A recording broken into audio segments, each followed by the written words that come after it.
Впереди, что ли?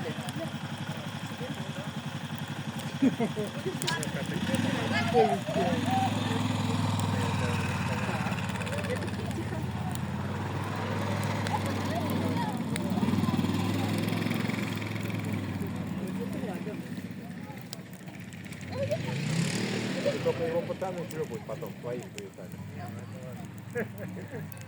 Ну как это ладно? Это ритуал.